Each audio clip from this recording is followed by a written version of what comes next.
Hey, hey, hey, it's Sarah Jane from Access Your True Nature. How are you all doing? I'm going to give you a few moments to see who's going to be joining me for Ask Me Anything Thursday. We'll try something a little new today and see if we can get the interaction up. Yay, nice to see you all here. Introduce yourself. Tell me what's happening in your part of the world and how I can support you today in whatever's going on in your life. You can just type your comments and questions in the comment box and hopefully I'll be able to see those. Let me see how I can do this. Nope. Hey Christina. There you are. What's happened here? Alright, we're back. So we'll just wait for a couple more people to get into the chat. See some of these funny filters. Something weird going on. So tell me what's happening in your world. I've got the engine running because my phone is about to die.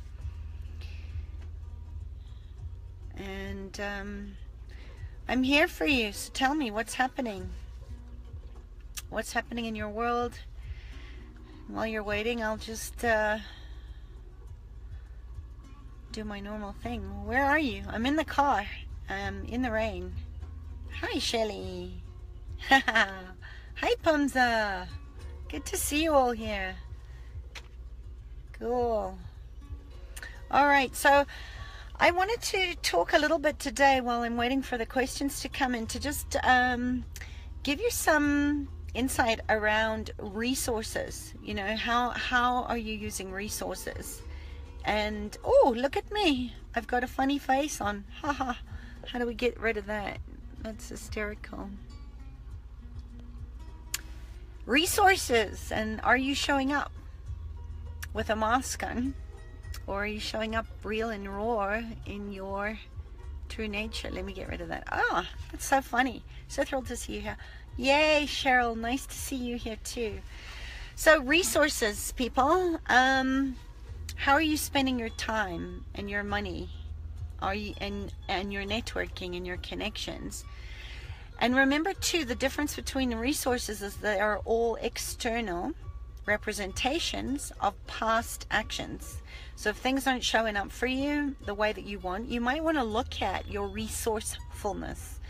And it's interesting, I don't even know how this came about, but I was thinking about a time when I was traveling. I was actually doing a trade mission with a whole bunch of people from South Africa, and I was traveling with one of my clients who makes amazing luggage, and she has the Verbrand franchise in South Africa. It was just after 9/11 had happened, so everybody was pretty paranoid. There was a lot of hypervigilance going on, to put it mildly. And traveling as a South African, where we were sort of listed, and it still is that way, but at that time as the country with the biggest terrorist threat, was really interesting because people were very anxious, very angry, very, very afraid because this terrible thing had just happened in New York, and travel was tricky and emotions were high, and we were trying to get back. And I was actually flying back from visiting my sister in the Caribbean in St. Martin, and my friend Nicole was staying with friends of hers in New York. Hi, Nasreen. And she said that they were kind of tracking my flight back because there had been a plane that had just come down, and whoa, listen to the thunder. Hi, Jocelyn. Had just come down in New York, and they had closed off all the roads, so all access in or out was closed, and they were really worried because they thought that I was on the plane. And how relieved it was when we kind of both got reunited, because I'd been stuck in San Jose for hours.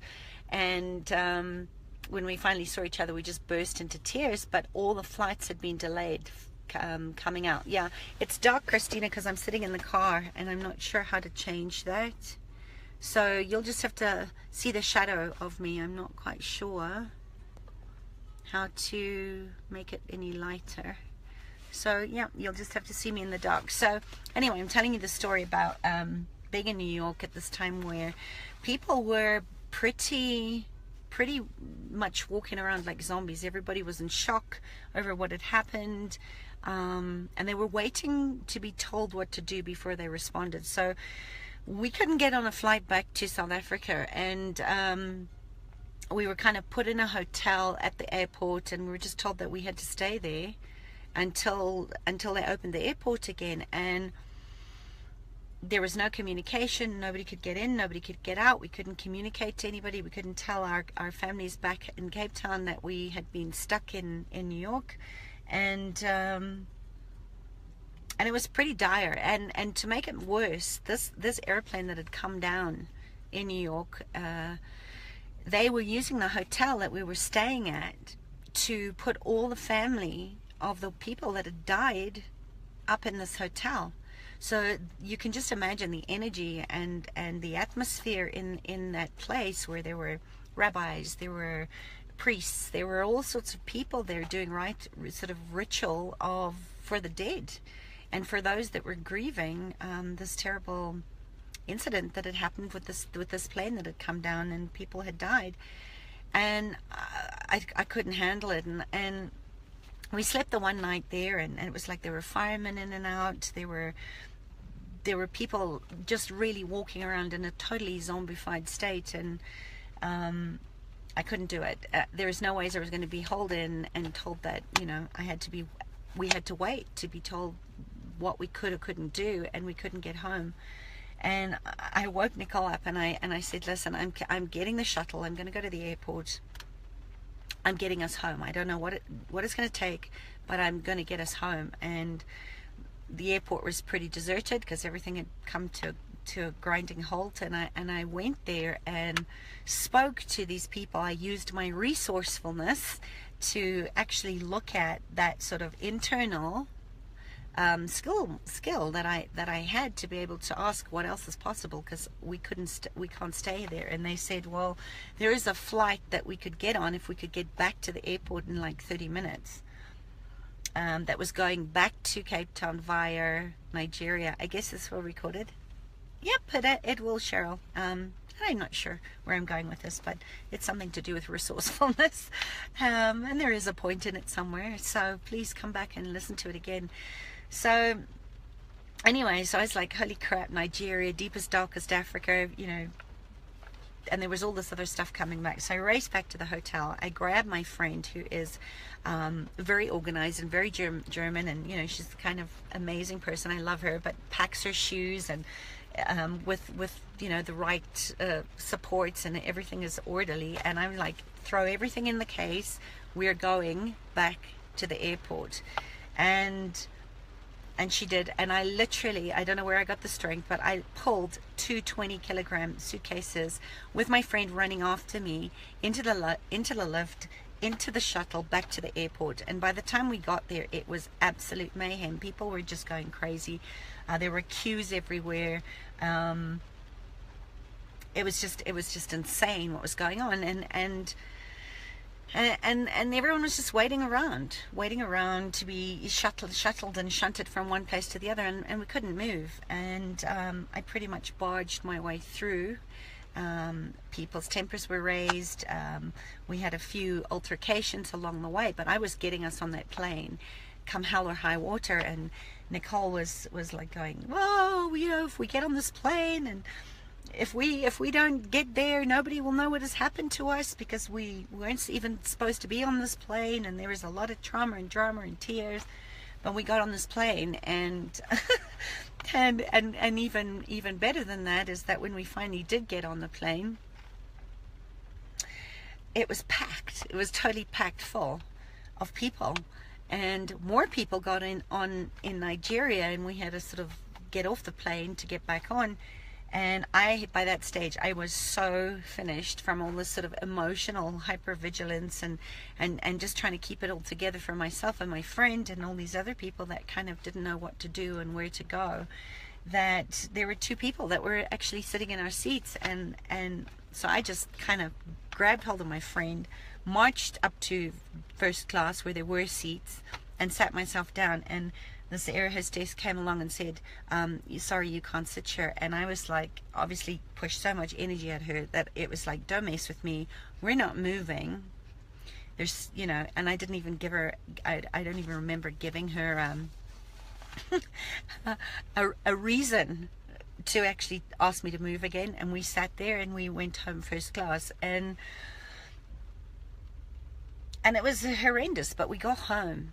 You know, it's like we could have been holed up in New York for a couple of weeks or days, and we both had commitments and things to get to. So I got us home, and this is really where I think using resourcefulness, and the point of me telling you that story is that so often we wait to respond. We wait for people to tell us what to do. We wait to see what other people are doing in their marketing or in their businesses or in how they're showing up before we actually take a step and respond to how we want to show up and how we want to get results. And when you start to use your resourcefulness in a way that you get what you want, you will move mountains out of your way. And that's really the difference between having resources, which are all external, they're all constructs. Those are, you know, how money shows up, how, you know, what connections you're waiting. If you're waiting for people all the time, or you're waiting to respond based on past results, so there's fear in there, or you're afraid, or you're thinking people are going to get pissed off with you, or you know, that things are going to stay in your way. You've got to use resourcefulness to remove those obstacles and go.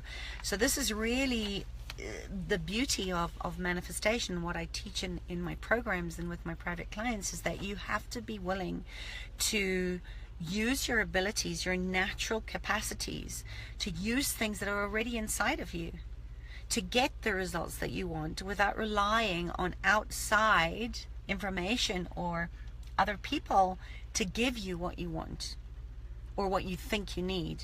This is making sense. I hope this is helpful. Hi, Daisy. So remember that your resourcefulness really is the commitment to take responsibility for your experiences and to be conscious, really be conscious in how you're creating your life, how you're creating it now and here in the moment. You know, you can change, you can't really change your money or your love or your relationships or your purpose or your clarity in what you're asking to show up unless you start to do the internal work and change your old mindsets and your old stories. I'm cutting out. I'm sorry about that. Yeah, so you know, I didn't wait in that situation, in that story I was telling you about being, you know, stuck in a hotel where there were dead bodies and grieving people and a lot of trauma, drama, and emergency going on around us, and a lot of grief that was unprocessed and a lot of anger that was coming up because people were feeling locked in and they were waiting for people to tell them what to do rather than taking control of their lives and using their resourcefulness to do whatever it took to get them out of that conversation. And then also, you know, assessing which choice is going to work for you. And in this case, I didn't care if we had to go into via Nigeria to get home because I trusted that was the fastest, quickest way to get to the end result, which was to get back to our lives in Cape Town and back into our businesses and back to our families, and having faith in that was the best choice that I could make at that time for me and for my friends' well-being and our state of mind. You know, your state of mind had so much to do with that. So, you know, I took some action and I powered up and I took responsibility, and I used those 20 kilogram suitcases to bash anything that was in our way physically. There were people blocking our way. We couldn't get to the gate because there were just people standing around waiting to be told what to do. So that is resourcefulness, and that's really what can make the difference between where you are now and where you want to go. So you have to be listening, and you have to tune in and use your experiences of the world as a place of actually just assessing what's happening between the sacred space between your ears. Hi, Monique. So if you desire a change in your experience, whether it's an increase of financial abundance, whether it is a deepening of your interpersonal relationships or your romantic relationships, or the intensification of your sense of purpose and clarity in your life, or who you're serving, or how to exponentially increase your business, you have to first make the changes inside and look at what's happening inside of me, and how can I use this information and this feedback from my body and the feedback from the environment to start to look at how I can shapeshift the external construct. And it's an interesting time we're in right now, too, because astrologically we've got this high Pisces energy, and we've got Leo coming in, and that's a sort of very interesting dynamic if you start to look at the personalities of Pisces being very inward, very introspective in really processing and assessing, how am I feeling, how am I responding to the external. And then you've got Leo, which is very extrovert and very pushy and very much about me, and look at me, and wants attention. And the Pisces that wants to kind of really take a pause and go inside and see how they're feeling in that situation. So it's a really good time to look at how can you use this contrast of Leo and Pisces to move you into doing the introspect, taking the pause, assessing where you are, see where you land, and then look at how is this going to affect your resourcefulness and how you show up in the outside world. And I think that's one of the reasons that there were so many passengers stranded in that story I was telling you, where they were just waiting. They were kind of shut down, checked out, and just waiting for somebody to give them instructions, rather than listening to their internal instruction and responding to that in order to change the situation.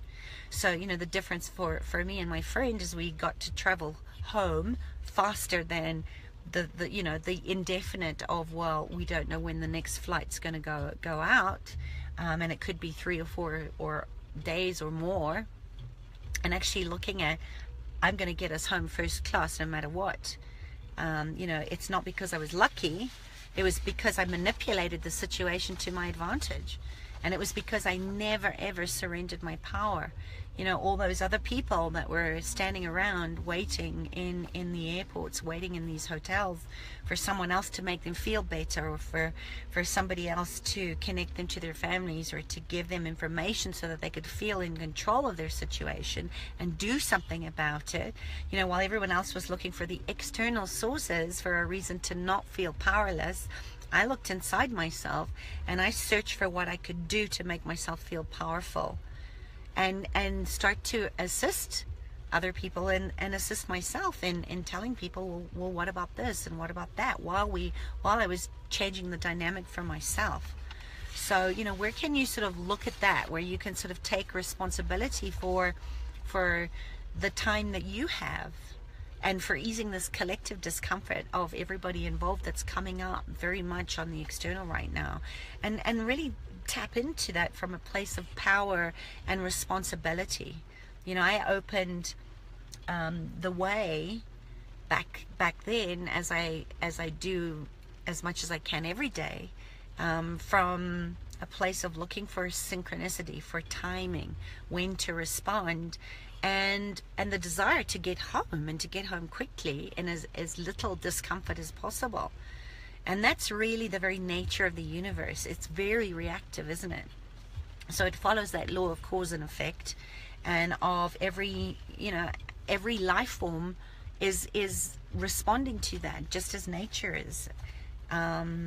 And human beings alone possess this ability to premeditate the effect. So we go into all the negative what ifs. What if this happens, and what if I don't get home, and what if the plane goes down and nobody will know where we are because we weren't on that flight list back then, because it was just all so fast and they were trying to move people. And really just looking at it from the effects, which is where we get shut down because we're afraid to respond to what we need and what we desire in the moment. So I would love for you to look at where are you stuck, where are you creating from a lack of resourcefulness rather than, it's always resourcefulness. It's like, that's the difference between saying, oh, I don't have the resources to get the help that I need, or I don't have the resources to, to buy this thing that's going to help me to up my game, for example. It's the can't afford, it's the yes buts, it's the objections that hold you back in the effect, rather than looking at how can I use my internal resourcefulness to come up with the money, or to come up with a game plan that's going to get me where I want to go. And that really is the difference between getting the success that you want, getting the love that you want, getting the relationships that you want, getting the clients that you want, getting the money that you want. It's an internal game. You have to look at your unconscious commitments to where are you going into lack of resources as the effect of why you don't have clients showing up, or why you can't move forward in your life. And that's when you have to really use the ability to consciously choose, really consciously choose. It's so dark and I don't know how to change this. I really don't. It really is dark today and I'm not sure why. But yeah, so how can you use your resourcefulness to get what you want? That is the conscious creation, or the co-creation of saying, I'm going to create this through my thoughts, through my emotions, through my words, into my actions. And this is intentional creativity. This is really the difference, where you start to gain mastery over those four things. My thoughts become feelings, my feelings become words, and my words become action. So you're literally spelling your future based on where you are responding to the external, rather than getting resourceful in your resources to use what you know to get you what you want. Does that make sense? I hope this is making sense, and I hope this is fun for you. It's really, really, really, I love this, and I love the play on words, because words are so powerful. They are so powerful in how we respond to things, and how we actually move ourselves forward and catalyze the difference between having and not having. And that is the entire experience of life. And there is absolutely no reason why your every waking moment cannot be joyful. So funny, I always forget to look at the camera. You are a powerful expression of your purpose. And whether that is in regards to health, or money, or love, or connection, you can have effortless flow if you keep moving. Energy never stops moving. It's transmuting all the time. And that is really my intention in showing up on these little daily doses of medicine, of true nature body mind medicine, is to share these ideas and the concepts and the tactics and the strategies and the beliefs and the philosophy that I have about what it takes to create a gifted life, what it takes to live your life on purpose, to live into your legacy. And all these practices are incredibly powerful and very profitable in my own life. I don't share anything that I don't use in my own life and with my own clients, because I've seen the results. I've seen how I've changed things around really, really quickly the more I deepen into my own practice of being very, very focused on how I am resourceful in every aspect of my life and my business. And I want that for you too. So, my wish is really just to help you make the shifts in your own mind so that you can liberate yourself from this reactive way of thinking that keeps so many people stuck in this Mobius strip of sacrifice and slogging and struggle and soul-sucking crap. Whether that's, being underpaid, or in a unappreciated marriage or partnership, or you just feel like something's missing, something's really off, and you're not being aware of how powerful you really are, so that you can activate your potency in a totally new way. Hello, Susan Slatzer. I love you too. So how can you tap into your resourcefulness today? And if you already are, how can you up that? How can you actually power yourself up? Because I see some awesome, potent creators here that are really pumping up their life, and they're rising above all the obstacles that are in their way, because they're using resourcefulness as the internal rather than external resources of feeling powerless to change things, because they're not asking the questions. And at the end of the day, the questions actually don't even matter either. It's how you're responding. It's what action are you taking. You can ask questions till you're blue in the face, but if you're not listening intuitively and receiving the insight, you don't grow. And when you're not growing, you don't gain. And when you don't gain, you can't give more back to the movements and the things that matter to you, that are bigger than all of us. We're powerful women here, and it's time to step into that.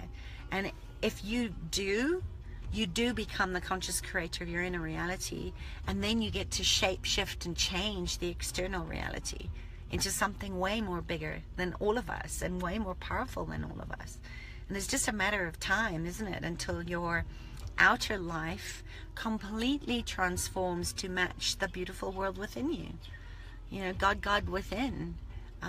It all starts on the inside, and it all starts with changing these unconscious commitments that you've made by looking at your mindsets, looking at the old stories, and turning them into something that becomes a story selling tool. That's a resource, to use your stories, just like the one I used today, which might not have been a good one, but I hope I got my point across, between being the victim or being the empowered, right? Turning trauma into triumph.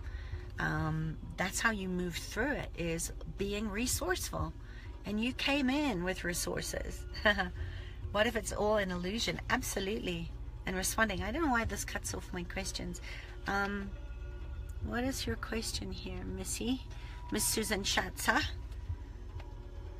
Yeah, what if it is an illusion?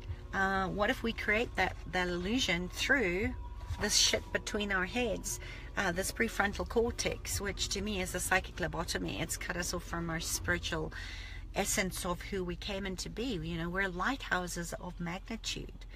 We are the sun, and we have enough power in our bodies to power up cities. And yet we dim our light. We don't move into that, and we don't respond, because we're looking at it as if we are not the director of the movie or the author of our own life. To be the authority of our own life is to write our own book. And you can edit your Akashic record.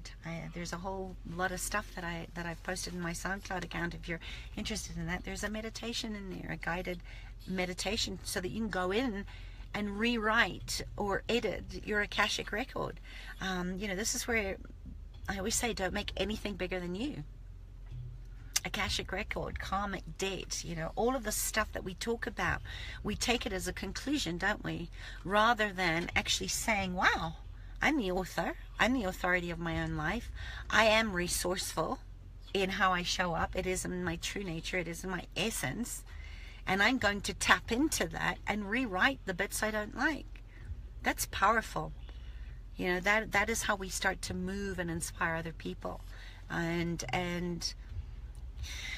I don't know about you, but I think it's definitely just a matter of time until your outer life completely transforms to match the beautiful world inside, because you are responsible, you are responding, and you are responsive, just as every cell in your body is responsive and resourceful in keeping us moving and alive, and being able to use external resources like I did yesterday with my journey with frog medicine, which was really, really, really such a gift for me. I'm feeling so lit up, so so clear, and I'm so grateful, not only for the medicine man that came all the way from the jungles in the Amazon to bring frog medicine to us in South Africa, but to actually just to have received and moved through that mental mindset of the fear of, oh my gosh, what if this is an experience that I'm going to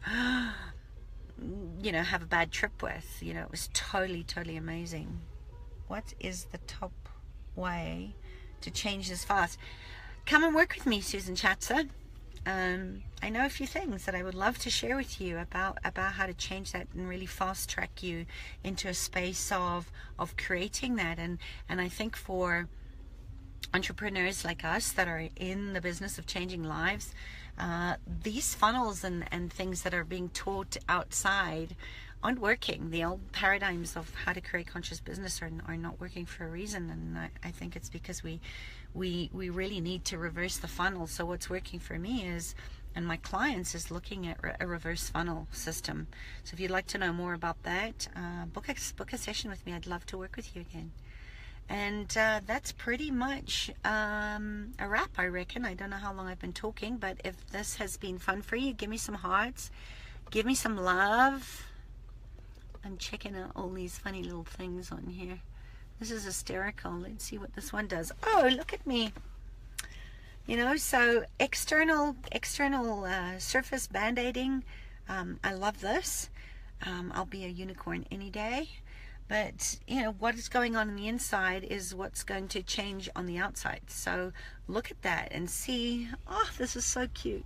How you can start to change that dialogue and really show up in a different, powerful way, and go into the shadows, go deep, look at the shape shifting that you're actually capable of doing, and just do it. But just know, all of the it doesn't matter how much of the superficial stuff you do on the surface, if you're not changing your dialogue, if you're not actually seeing the power of parable and how you're telling your stories, nothing really changes. Let's try this one. Let's have a look. So I'm done. This is fun. I know I'm sitting in the dog, but I hope that was useful. Nothing like a pina colada in my head. Now there's a lot of resources I could use in there. And if you want to know more about my journey with woohoo, there you go. That's my Colombian frog medicine face. Let me know.